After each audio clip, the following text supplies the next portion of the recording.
In this video, we continue our journey along the Chicago Great Western Route from Chicago to Olwine, Iowa, visiting all of the disused stations along the way. This time, we continue on in rural Buchanan County, Iowa, visiting the former station site at Aurora, then westward to Stanley. And as always, we'll explore multiple railroad artifacts of interest along the way.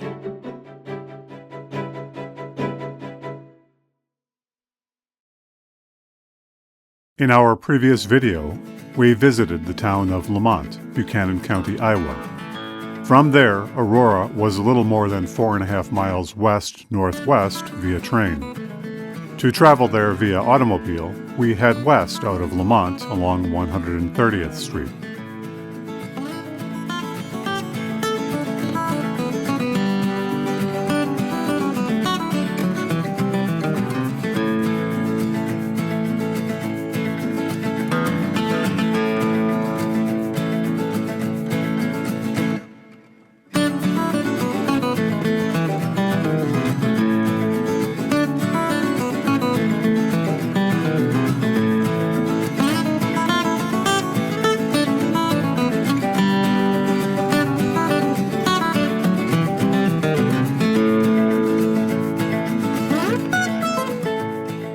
We drive along this road for about 4 miles.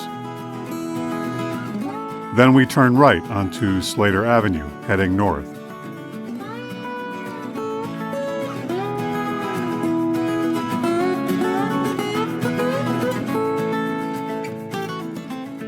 A little more than 1.25 miles along this road brings us into the southeast corner of Aurora.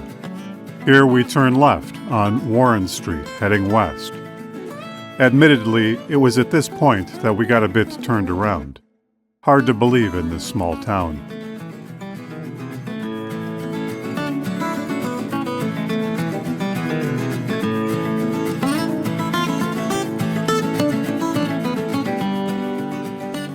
But eventually we wound our way around until we found our way onto Woodruff Street, turning into the drive of the Aurora Elevator Company, where once was situated the Aurora Chicago Great Western Depot and Rail Yard. The Aurora Depot was located about 200 feet west of Woodruff Street and 430 feet south of York Street, on the south side of the former trackway, in Aurora, Buchanan County, Iowa. It was just south of the east-west aligned grain elevators, adjacent to the middlemost elevator.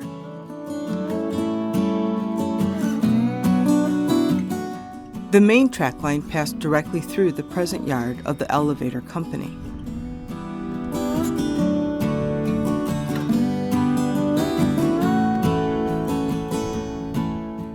As with many other locations along this route, the Minnesota and Northwestern Railroad, later the Chicago Great Western, built a wood-framed depot here, about 50 feet long by 16 feet wide, using their standard design for small rural stations.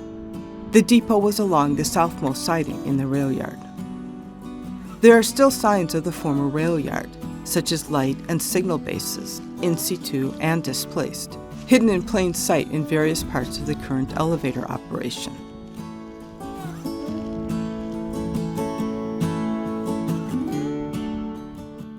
From here to Olwine, the Chicago Great Western route was double-tracked. The Aurora rail yard had an additional siding on the north side of the tracks, which served grain elevators, small warehouses, and stockyards. The stockyards were likely a few hundred feet to the west of the depot, on the north side of the tracks. It was once buzzing with activity, and it was said that the Aurora stockyards shipped more livestock than any other station along the Olwine to Chicago route. In 1904, records indicate that the depot went through some sort of repair, although we have yet to determine how or why the depot had been previously damaged. The Aurora Depot had operators manning the station 24/7, with a day shift and night shift through most of its service years, until 1948. In 1923, electricity came to the rail yard in the form of lighting for the depot and platform. This station also saw its share of accidents and tragedies. In fact, along the Chicago to Olwine route, the Aurora Station is unique in having the only cold-blooded murder occur at the station, and by a Chicago Great Western employee no less. In the early afternoon of July 20th, 1893, the Chicago Great Western section foreman, Martin May, a 55-year-old emigrant from England and of Irish Catholic descent, took aim with a gun and shot his wife, Agnes Healy May, on the station platform, killing her instantly. Theirs was said to be a troubled marriage, and although the murder created much excitement in the community, few were surprised at the outcome. It was especially troubling as the Mays had at least 2 children, 2 young daughters, Mary and Margaret. May was immediately arrested by the Buchanan sheriff. His trial was scheduled for mid-October at a place 13 miles to the southwest, at the Independence Courthouse, the county seat of Buchanan County. May was charged with first-degree murder. The proceedings began on October 20th and lasted only a few days, when the jury found him guilty of murder in the second degree on October 22nd. May was then sentenced to life imprisonment at the Iowa State Penitentiary in Anamosa, Jones County, Iowa.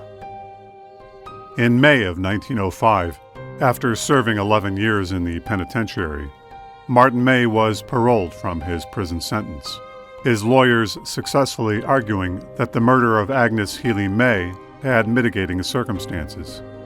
According to testimony, Agnes May had a bad drinking habit and would often go to Dubuque via the train on long drinking sprees, sometimes taking her young daughters with her. As the Mays were Roman Catholic, divorce was not an option. During his parole hearings, May testified that the final straw was his wife taking his daughters with her on her sprees. He told her that if she was to ever do so again, that he would kill her. On the day of the murder, he came upon his wife at the station, once again heading to Dubuque, taking one of the daughters, whereupon he shot and killed her in cold blood, likely in front of their young daughter. Of course, as Agnes May was dead, there was no possibility of hearing her side of the story in May's parole hearing. It is noteworthy, however, that May's early parole was spearheaded by Reverend Patrick S. O'Connor of Olwine, who represented the wishes of May's 2 daughters. Martin May passed away in 1913 in Bremer County, Iowa, at the age of 75.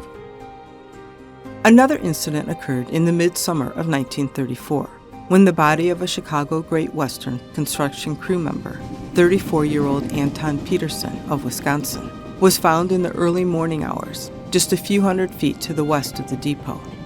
His body had been badly mutilated by a passing train. As there was no indication of foul play, his death was ruled as accidental. Of final note is that a derailment occurred just east of the Aurora Depot in the early morning hours of August 1949, when 3 freight cars went off the tracks, carrying minerals and slag.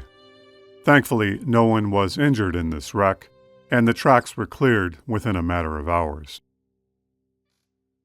By this time, in the mid-1900s, the Aurora rail yard had 2 sidings. The north siding, with a capacity of 71 cars, and the south siding, holding 61 cars.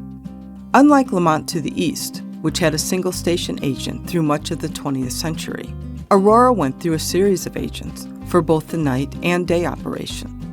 With the death of Aurora Station agent Christopher Hoshin in 1957, who was also the mayor of Aurora, the Chicago Great Western attempted to consolidate the Lamont and Aurora stations, but this move was blocked by the Iowa Commerce Commission.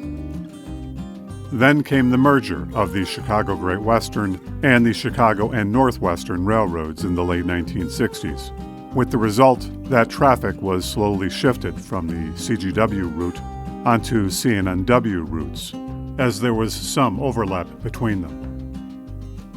Aurora nonetheless continued station operations through the 1960s, although traffic was much reduced.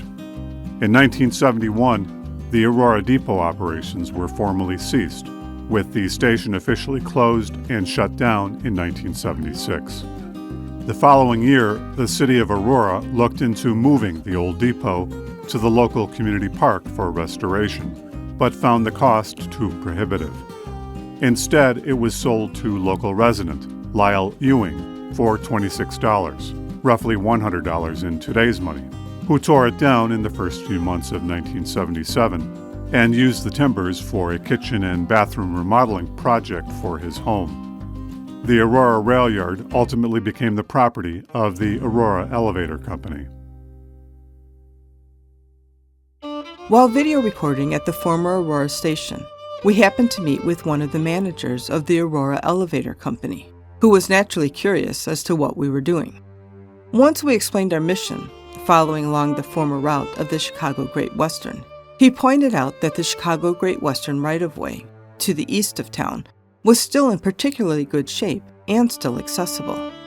He kindly phoned the property owner along the right-of-way and put in a good word for us, and obtained permission for us to follow the ridge defining the Chicago Great Western right-of-way. It was very kind of him to do so, and we very much appreciated his going out of the way for us, as well as the kind permission of the property owner. The tracks along the right-of-way were long ago removed and recycled, and the ties also appear to have been cleared out. But the gravel base that defines the ridge over which the road passed, built by immigrant laborers 140 years ago, is still very much intact, extending for a few miles east of Aurora. There are some long passages free of brush and trees, while other stretches are thick with bracken. We managed to find the remains of two former small bridges, or culverts, along this 1-mile stretch. The first of these that we came upon, more than a half a mile east of Slater Avenue, is a culvert, rebuilt with concrete at some point, but with traces of the original massive limestone block construction still evident in its base.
The second bridge was located almost a mile east of Slater Avenue and only a few hundred feet west of Taylor Avenue.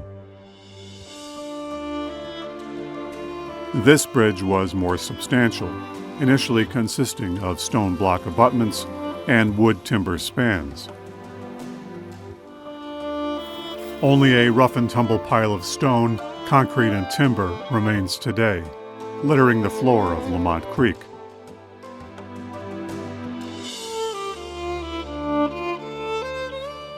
It would originally have had a span of perhaps 25 to 30 feet. We would have liked to have continued eastward along the right-of-way, but as it was, by the time we had made it back to our vehicle, darkness had already fallen.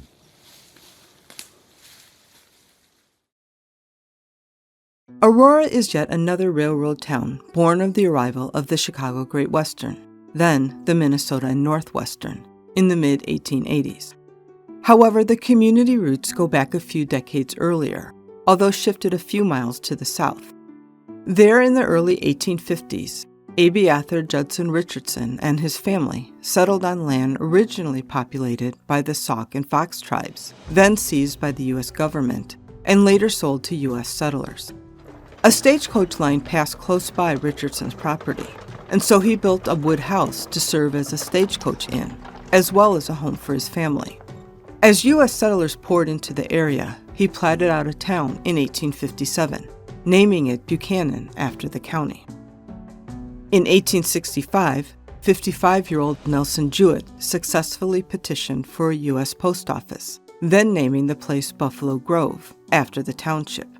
But in spite of these formal declarations of a town moniker, the name that had the most currency, used by the most locals, was that of Mudville, owing to its unique soil properties during the rainier portions of the year.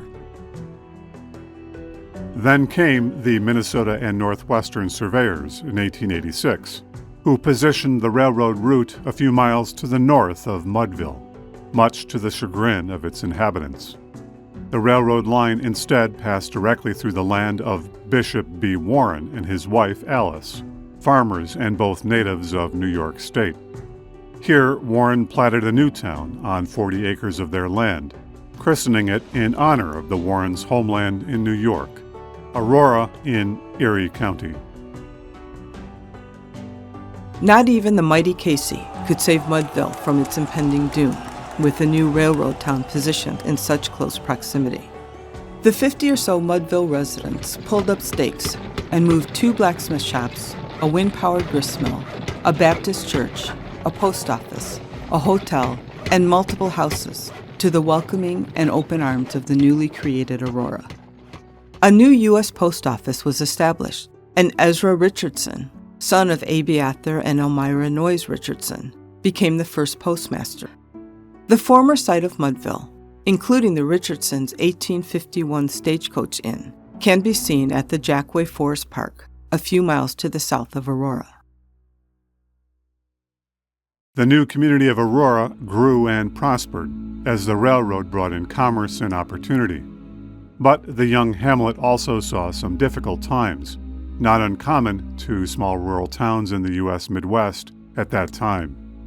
In late December of 1891, a large fire started on Christmas Eve, devastating much of Aurora, destroying several buildings, including the general store, the drugstore, the post office, the harness shop, and multiple dwellings. But the resilient residents simply cleaned up and moved on. The St. Paul Lutheran Church was established that same year. The following year, the Aurora Savings Bank was organized, and a Methodist church was constructed.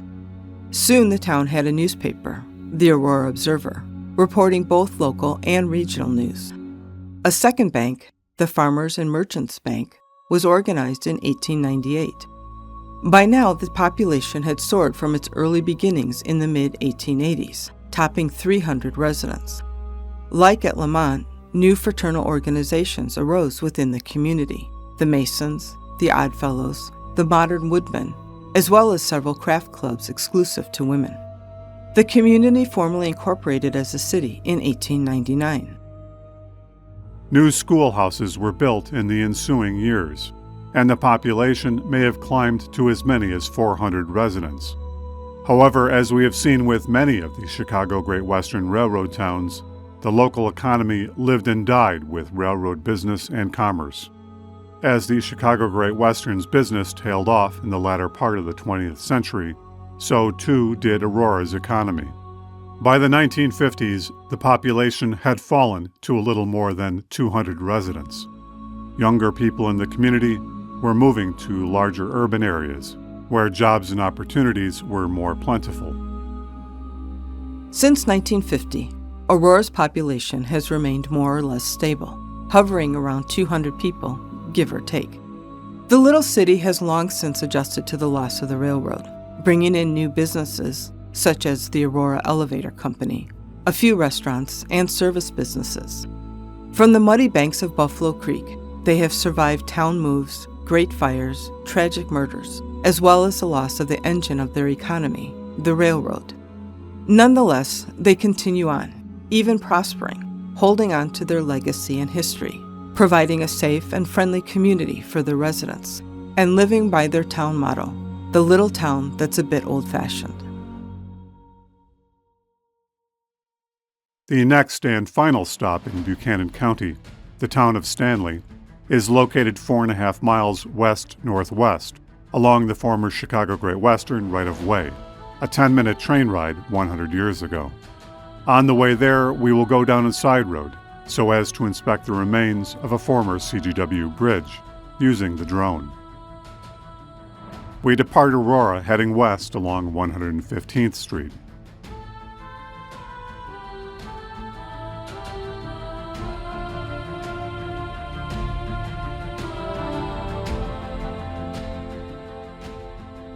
We travel a little less than 2 miles and then turn right, heading north onto Quinn Avenue. We travel on this road for less than half a mile, stopping not too far from where the Chicago Great Western tracks cross the road. Directly east of here are the remains of a former CGW bridge. Just ahead, the former CGW right-of-way rises out of the terrain like a great whale breaching the surface. There, amidst the tight meanders of the east branch of Buffalo Creek, is the former Chicago Great Western Bridge, with a single midstream concrete pier and 2 substantial concrete abutments.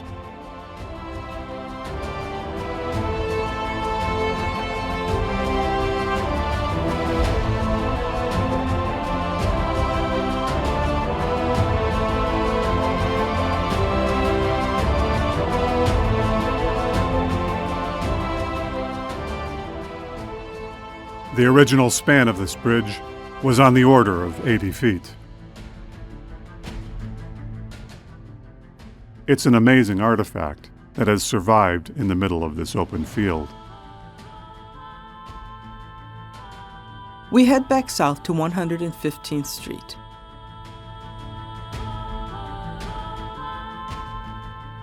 And then turn right, bearing west.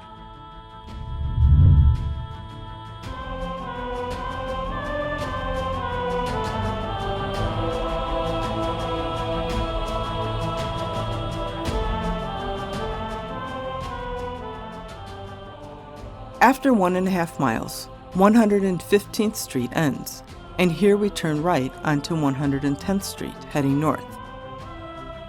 After a short distance, this road then shifts 90 degrees, bearing west.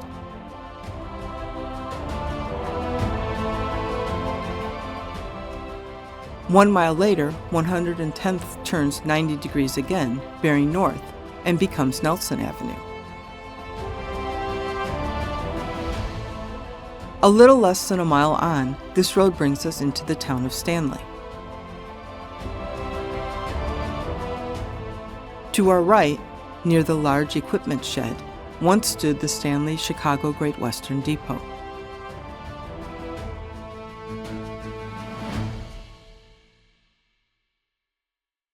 The Stanley Depot stood on the south side of the tracks, about 280 feet east of Nelson Avenue, 240 feet west of Clark Street, and 540 feet south of Main Street in Stanley, right on the edge of Buchanan County and Fayette County, Iowa. The depot was a modest wood-frame structure, 50 feet long by 16 feet wide, following the standard Minnesota and Northwestern design for small rural stations, excepting that the agent's bay was shifted to the east end of the building.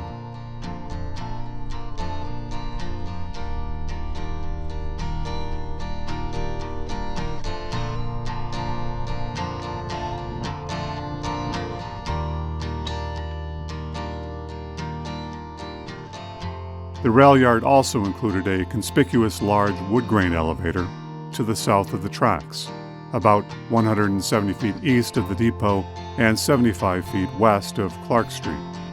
You can still see the foundations of a few of the elevator buildings hidden in the grass.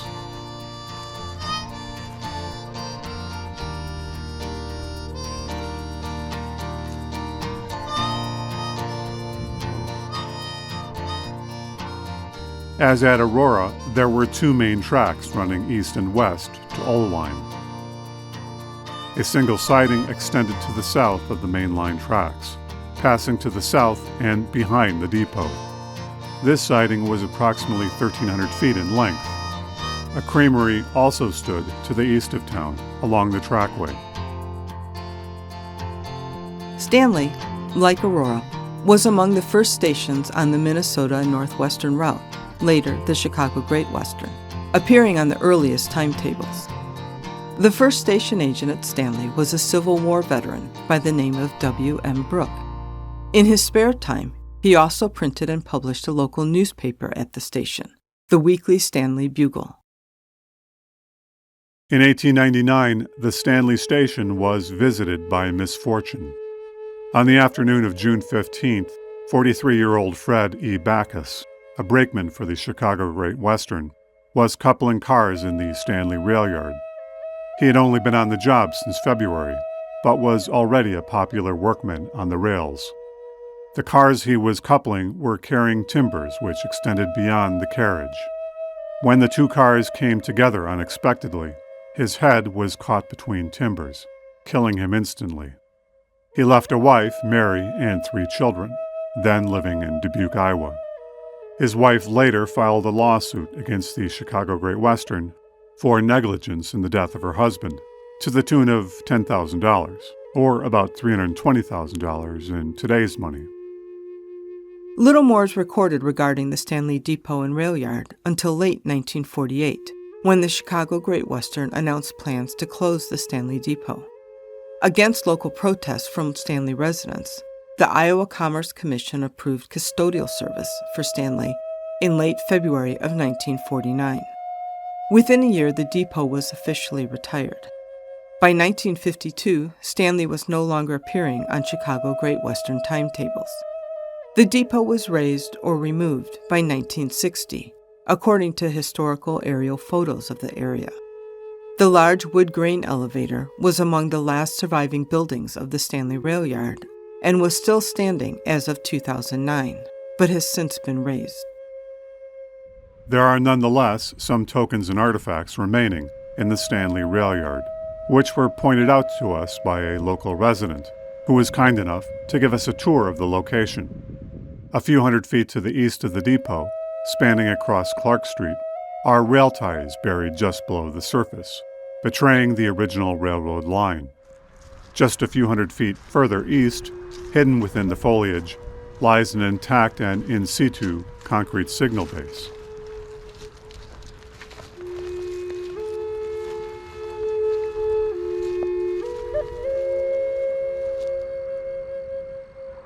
Continuing eastward about 700 feet east of the depot, and covered in trees and brush, is the remains of a wooden trestle that once spanned a branch of Buffalo Creek, perhaps 50 feet across. Little remains of this bridge today, save a few scattered wooden timbers and a handful of wooden piles driven into the creek's basin. The former right-of-way is yet evident in the fields to the west of the rail yard and Nelson Avenue, with a few concrete bases scattered in the landscape. A few thousand feet west of the depot once stood another bridge, again spanning another branch of Buffalo Creek. We were not able to directly access the second bridge site, although it is fairly visible from County Line Road just to the south. Like Aurora to the east, Stanley was a Chicago Great Western Railroad town, originating with the arrival of the Minnesota and Northwestern surveyors in 1886.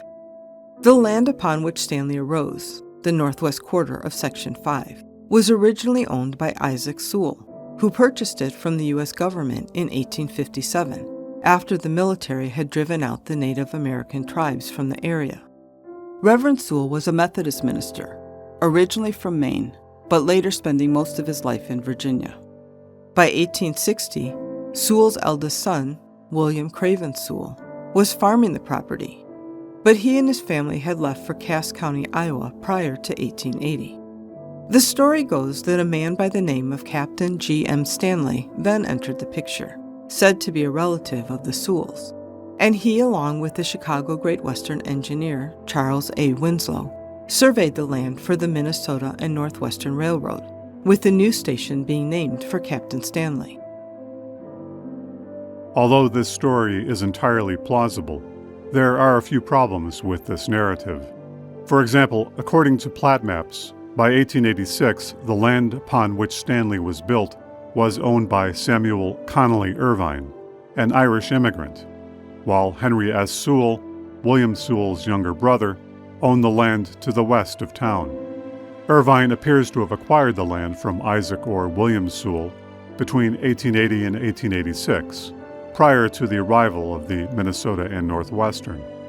In fact, the town was platted by Samuel Irvine in August of 1886, and he built Stanley's first house and also opened the new town's U.S. Post Office in late October of 1886, also dubbed Stanley.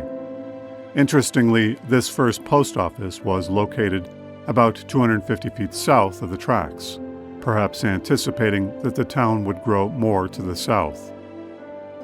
It is noteworthy that although we spent some time looking, we were unable to find documented evidence of the reported Captain G.M. Stanley in the Buchanan County area, or of him being a relative of the Sewell family, the genealogy of which is fairly well documented. Nor is it clear why the town, owned by Samuel Irvine, would be named for a distant relative of the Sewells, the previous landowners, or for simply assisting with the survey, a task which would have been carried out regardless by the Minnesota and Northwestern engineers. It is entirely possible that more and better evidence will emerge supporting the original story, but in the course of our investigation, we could not help but notice that the surname Stanley was often found in U.S. newspapers at about the time of the Stanley Station creation in 1886, but not referring to Captain Stanley. Instead, it was the story of the Welshman Henry Morton Stanley, the intrepid Africa explorer, who previously had found Dr. Livingstone near Lake Tanganyika in Tanzania in 1871, uttering the famous deadpan line, "Dr. Livingstone, I presume." One does wonder whether this much more famous Stanley played a role in the town's naming, a name likely chosen by Samuel Irvine. In 1887, the first church was built at Stanley, the Union Church. A Methodist church was built several years later in 1894. A blacksmith shop was opened in 1888, followed by a general merchandise store, as well as a grocery. By 1895, the U.S. Post Office was moved along the town's main street and was still operated by Samuel Irvine. The Stanley Exchange Bank was organized in 1897, and the first hotel was built a year later in 1898. A schoolhouse was erected in 1902, and the growing town by now consisted of more than 30 structures. The town's growth also caught the attention of ne'er-do-wells, who often took advantage of small towns without constables or dedicated law enforcement. In January of 1913, thieves blew open the front door of the Stanley Exchange Bank using nitroglycerin, stealing $45 in silver coin and $200 in postage stamps. The robbers then attempted to blow open the safe, containing a substantial amount of cash, but were thwarted due to the arrival of aroused citizens, but nonetheless made off with silver and stamps, perhaps a $5,000 haul in today's money. The following year, in 1914, the town officially incorporated, the first mayor being 41-year-old Daniel E. Mahoney, or Mahoney, a native of Iowa, and also the Chicago Great Western station agent. Mahoney served as station agent for 35 years, from 1902 until 1937, when he retired. Sadly, Mahoney's son, Donald Mahoney, an experienced brakeman for the Chicago Great Western, was killed at Ingleton, Illinois, only a few months prior in December of 1936, when he took a fatal fall from a boxcar. By 1920, the population of the community had reached beyond 160 residents. The original schoolhouse, built in 1902, was by then bursting at the seams, and so in the mid-1920s, Stanley citizens voted to build a new consolidated school just to the north of town. The new school was of brick construction, 2 stories high, 104 feet wide by 60 feet deep, built at the cost of almost $50,000, or about $720,000 in today's money. Stanley's population peaked by the 1940 census at close to 200 residents, but then receded and stabilized at about 150 for multiple decades thereafter. The Stanley U.S. Post Office was modernized and remodeled in the mid-1970s as a result of community volunteer efforts, but ultimately the Stanley U.S. Post Office was closed down in 1995. In spite of losing the railroad and the U.S. Post Office, the proud little town perched on the edge of Buchanan County and Fayette County, Iowa, continues to hold on. Today, Stanley is a close-knit community just shy of 100 residents, supporting a few dozen families, as well as several small businesses. During our short visits there, we always felt welcome. Nice people, nice town. In our next Chicago Great Western adventure, we'll travel into Fayette County, Iowa, to complete our journey to the Chicago Great Western hub at Ullwine. Many thanks to our loyal Be Historic channel community and to our Patreon subscribers. We are both humbled and grateful for your support. As always, if you're enjoying these videos, please remember to like, subscribe, share, and comment. And consider supporting our channel on Patreon. We hope to see you, in a manner of speaking, in our next video adventure.